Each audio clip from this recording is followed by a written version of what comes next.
요한복음 21장에 기록된 이 말씀을 통해서 하나님께서 주시는 은혜를 우리가 함께 나누기를 원합니다. 여러분, 요한복음은 사실 요한복음 20장에서 끝이 납니다. 어제 예수님의 부활에 대해서, 또 이 부활을 믿는 자에게 주시는 영생에 대해서 말씀하면서 요한복음의 기록 목적을 말씀드렸습니다. 이 요한복음의 기록 목적은 예수 그리스도가 누구인지를 알고 바른 믿음을 가지면 죄사함을 받고 영원한 생명을 얻게 된다는 것을 알게 하는 것이 목적입니다. 이 요한복음은 요한복음 20장 30절에서 31절까지 말씀에 끝이 납니다. 그런데 오늘 요한복음 21장 말씀에는 마치 덧붙여져서 기록된 것처럼 한 장이 더 기록이 되어 있습니다. 이 요한복음 21장 말씀은 당시 예수님의 부활을 경험했던 제자들의 모습을 기록하고 있습니다. 그리고 특별히 예수님의 수제자였던 베드로에게 사명을 깨닫게 하는 장면이 기록이 되어 있습니다. 이 베드로의 사명이 곧 우리들의 사명이 되는 것입니다. 당시 예수님의 제자들은 분명히 예수님의 부활을 목격했음에도 불구하고 이 부활의 의미를 몰랐기 때문에 부활의 증인이 되기보다는 현실적인 삶의 문제 때문에 세상에 관심을 가지게 됩니다. 그게 현실입니다. 이 예수님의 제자들은 대부분이 갈릴리 호수에서 고기를 잡던 어부들이었습니다. 그런데 예수님을 만나면서 예수님께서 하나님 나라를 이야기하고 많은 표적과 능력을 행하시는 것을 보면서 이제 예수님만 따라다니면 높은 지위를 얻게 되겠구나. 그러면 재물도 얻게 될 것이고 이제 먹고 사는 문제는 걱정하지 않아도 된다고 생각을 한 것입니다. 그래서 예수님의 제자들은 3년 동안 예수님을 열심히 따라다닌 것입니다.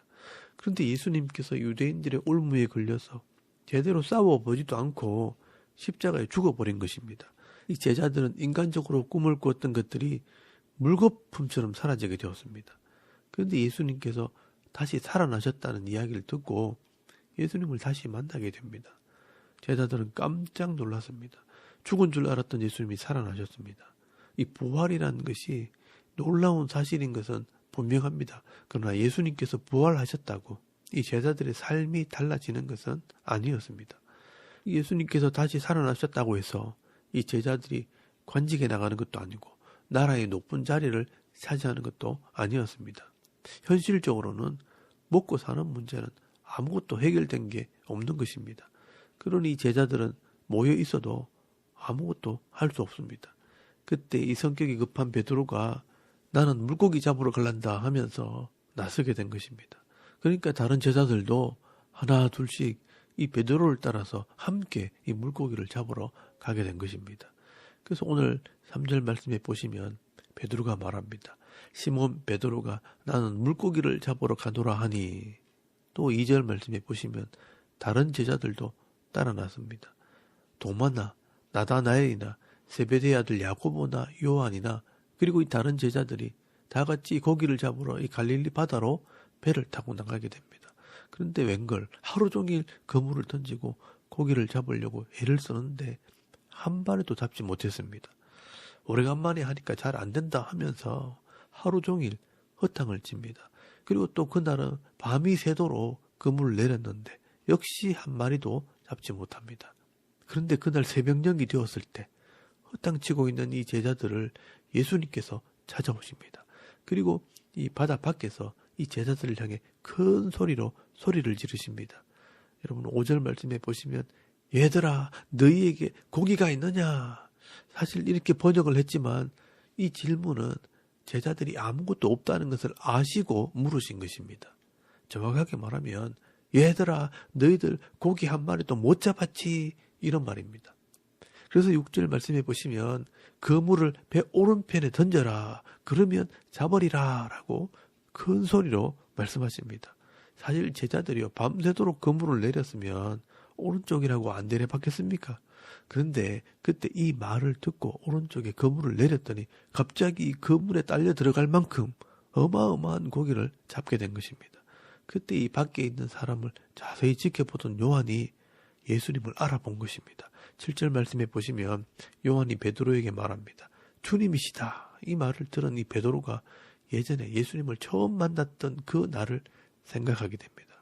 그때도 주님 말씀을 따라 순종을 해서 깊은 곳에 가서 그물을 내렸을 때 엄청난 고기를 잡은 적이 있었습니다. 그날 예수님께서 내가 너를 사람을 낚는 어부가 되게 하겠다라고 말씀하셨습니다. 이게 베드로의 사명입니다. 그런데 이 사명을 버리고 이 세상에서 고기를 잡는 인생으로 산다면 그것은 허탕치는 인생이 되는 것입니다. 예수님이 이것을 깨닫게 하시는 것입니다. 이때 이 베드로가 옷을 입고 바다로 뛰어들어서 예수님 앞으로 나오게 됩니다. 여러분 8절 말씀에 보시면 거리가 50칸쯤 되었다라고 말씀하는데요. 이 50칸이면 약 91m 정도가 된다고 합니다. 이 베드로는 그 먼 거리를 수영을 해서 나온 것입니다. 그때 예수님께서는요, 뭘 하고 있었냐 하면 바닷가에서 숯불을 피워놓고 물고기와 떡을 구우시면서 아침을 준비하셨습니다. 그리고 이 제자들과 함께 아침을 드시고 나서 이 베드로를 숯불 앞에 앉혀놓고 질문을 하십니다. 이 장면은 이 글을 쓰는 요한이나 이 베드로에게는 평생 잊을 수 없는 장면이 됩니다. 이 제자들이요, 이 땅에서 어떤 사명을 감당해야 하는지 사명을 깨닫게 하는 장면이기 때문입니다. 이 베드로와 요한에게는 인생의 터닝 포인트입니다. 내가 이 땅에서 뭘 해야 하나 그 깨달음을 주시는 장면입니다. 이 순간은 베드로의 인생에서 가장 중요한 순간입니다. 예수님께서는 숯불 앞에 앉아있는 이 베드로에게 질문을 하십니다. 여러분 15절 말씀에 보시면 요한의 아들 시몬아 네가 이 사람들보다 이런 세상의 일들보다 나를 더 사랑하느냐라고 질문하십니다. 여기 사랑한다는 말은 아가파오, 절대적인 사랑을 말합니다.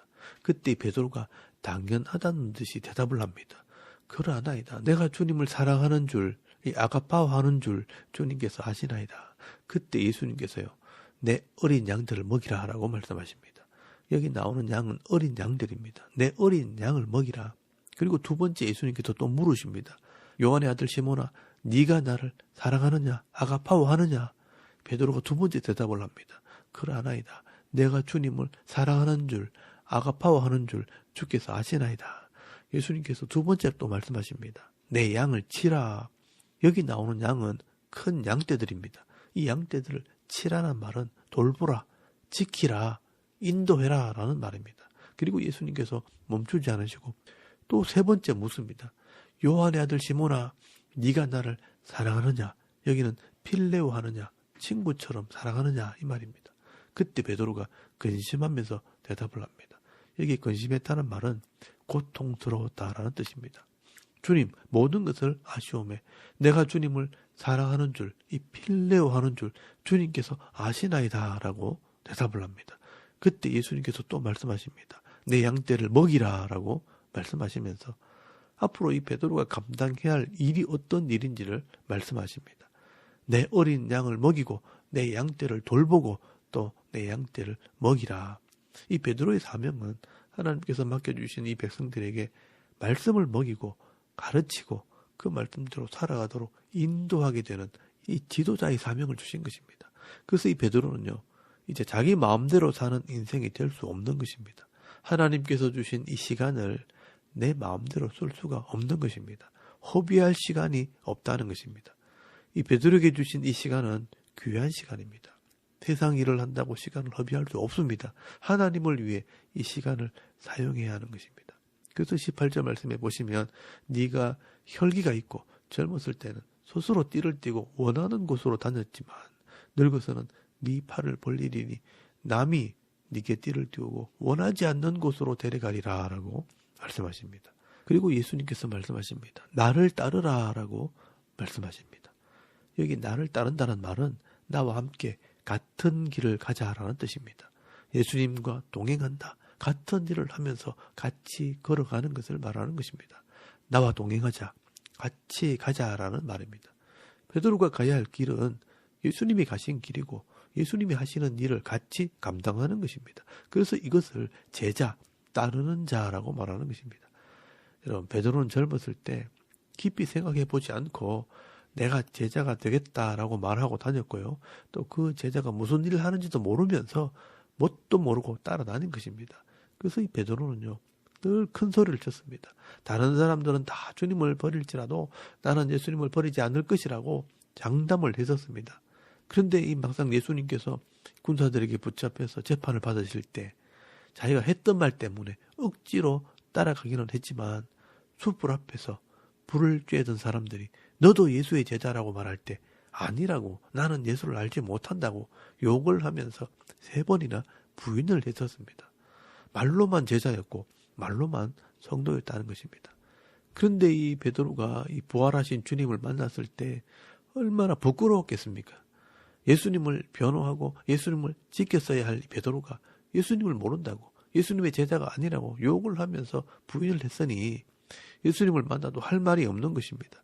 그런데 예수님께서 책망하지 않으시고 네가 어떻게 그럴 수 있느냐 따지지 않으시고 네가 정말 나를 사랑하느냐 사랑 고백을 하게 하신 것입니다. 예수님께서 이미 이 제자들의 허물을 아시고요, 또 부족함을 아시고 약함을 아시고 제자로 부르신 것입니다. 예수님께서는 이 베드로에게 이런 예수님의 마음을 알고 있는지 물으시는 것입니다. 이 예수님의 사랑 안에 거하는 자가 예수님의 제자가 될 수 있고, 이 예수님의 사랑을 아는 자가 또 다른 사람을 사랑할 수가 있는 것입니다. 그래서 이 글을 쓴 요한이요, 베드로에게 말씀하시는 이 예수님 모습을 지켜보면서 예수님께서 말씀하시는 이 사랑이 뭘까 많은 고민을 하다가 깨닫게 된 것을 성경에 기록한 것입니다. 이 사랑이 바로 하나님의 사랑이고, 이 사랑이 하나님의 말씀으로 나타나고, 이 말씀대로 사는 사람이 하나님의 사랑을 할 수 있다는 것을 깨달은 것입니다. 그래서 요한 1서 4장 7절에서 12절까지 말씀해 보시면 이 요한이요, 자기가 깨달은 이 하나님의 사랑을 기록을 하게 되는 것입니다. 하나님 자신이 사랑이신데 이 사랑이 우리에게 나타났다는 것입니다. 구약에서는 말씀으로, 신약에서는 예수님을 통해 나타나게 되었다는 것입니다. 그래서 이 사랑을 알게 된 사람이라면 서로 사랑하게 되어 있다는 것입니다. 그래서 어느 때나 하나님을 본 사람은 없어도 만일 우리가 서로 사랑하면 하나님이 우리 안에 거하시고 그의 사랑이 우리 안에 온전히 이루어지느니라 라고 말씀하는 것입니다. 그래서 예수님께서 이 베드로에게 네가 나를 사랑하느냐? 내 사랑이 네 속에 있느냐라고 물으신 것입니다. 이 사랑이 있다면 네가 내 양을 먹일 자격이 되고 내 양을 인도할 자격이 된다라고 말씀하신 것입니다. 그래서 이 베드로는요, 이때부터 진짜 예수님의 제자가 된 것입니다. 그리고 이 초대교회의 지도자가 되었고, 십자가를 거꾸로 지고 죽을지언정 절대로 예수님을 배반하지 않는 진정한 제자가 된 것입니다. 오늘 저와 여러분도 마찬가지입니다. 하나님 말씀을 모르고 하나님의 진정한 사랑을 모르면 우리가 예수님을 믿는다고 하지만 예수님을 사랑하기보다는 세상을 더 사랑하면서 살게 되어 있습니다.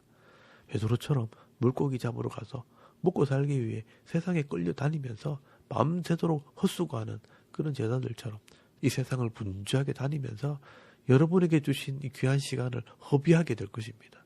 그러나 이 하나님 말씀을 통해 예수를 알고 하나님 마음을 깨닫고 하나님의 사랑을 알게 되면요, 내가 이 땅에서 무엇을 해야 할지 그 사명을 발견하게 되는 것입니다. 하나님을 사랑하고 예배하는 삶을 살고 사람들을 사랑하는 삶, 이 말씀을 순종하는 삶을 살게 되어 있습니다. 그래서 내게 주어진 일에 최선을 다하고요, 또 말씀에 순종하게 될 때 세상 사람들에게 하나님의 사랑을 보여주는 그런 삶을 살게 되는 것입니다. 이후에 실제로 이 베드로는 예루살렘 교회의 지도자가 되었고요, 순교하기까지 충성스러운 일꾼으로 헌신하는 삶을 살게 됩니다. 앞으로 이 사도행전을 통해 배우게 될 것입니다. 그리고 이 베드로는요, 죽기 전에 이 베드로 전서와 후서를 기록하게 되는데, 후시대 사람들에게 구원받은 성도는 어떤 삶을 살아야 하는가, 이 권면의 말씀을 기록하게 됩니다. 그래서 여러분 베드로전서 4장 7절에서 10절까지 말씀을 한번 찾아보시기 바랍니다. 여러분 베드로전서 4장 7절에서 10절까지 말씀해 보시면 만물의 마지막이 가까웠으니 그러므로 너희는 정신을 차리고 근신하여 기도하라. 무엇보다 뜨겁게 서로 사랑할지니 사랑은 허다한 죄를 덮느니라. 서로 대접하기를 원망 없이 하고 각각 은사를 받은 대로 하나님의 여러 가지 은혜를 맡은 선한 청지기 같이 서로 봉사하라라고 말씀을 합니다. 이 베드로는요, 이 성도들의 3가지 명령을 합니다. 깨어 있으라, 뜨겁게 사랑해라, 선한 청지기 같이 서로 봉사해라라고 말씀을 합니다. 이 베드로가 인생을 살아보니까 이게 맞다는 것을 알게 된 것입니다. 이 하나님 나라가 이루어지도록 같이 깨어 기도하고 성도들끼리 못한다고 지적만 하지 말고 뜨겁게 사랑하고 내게 주신 은사를 따라 선한 청지기 같이 서로 봉사하라고 말씀하는 것입니다. 예수님께서 이 땅에 오신 것도 하나님의 사랑을 보여주시기 위해서 오신 것입니다. 오늘 예수님의 사랑을 깨달아 이 사명을 감당하는 이 베드로와 요한을 보면서 오늘 저와 여러분도 내게 주신 사명이 무엇인지를 깨달았다면 하나님의 나라를 위해 깨어 기도하고 서로 뜨겁게 사랑하고 또 내게 주신 은사대로 서로 봉사하면서 나와 만나는 모든 사람들에게 예수의 향기를 날리고 선한 영향력을 끼치면서 살아가는 진정한 하나님의 성도, 예수님의 제자가 되어서 일평생 후회 없는 삶을 살아가는 저와 여러분의 이런 영적인 삶의 모습이 되실 수 있기를 주의 이름으로 축원합니다. 아멘. 우리 잠깐 기도드리겠습니다. 오늘도 내게 주신 이 가정과 기업 안에서 사명 감당하는 진정한 성도가 되게 하옵소서. 또 이 나라와 민족을 위해서 이 대통령과 정치하시는 분들에게 하나님을 경외하는 마음을 달라고 기도하시고요. 또 섬기는 교회와 가정과 자녀들을 위해서 또 개인의 기도 제목을 따라 기도하고 오늘 하루 삶을 또 시작할 수 있길 바랍니다. 다 같이 우리 하나님께 한번 기도드리겠습니다. 살아계신 하나님 은혜를 참 감사합니다. 오늘 이 아침에 우리가 하나님을 예배하게 하시고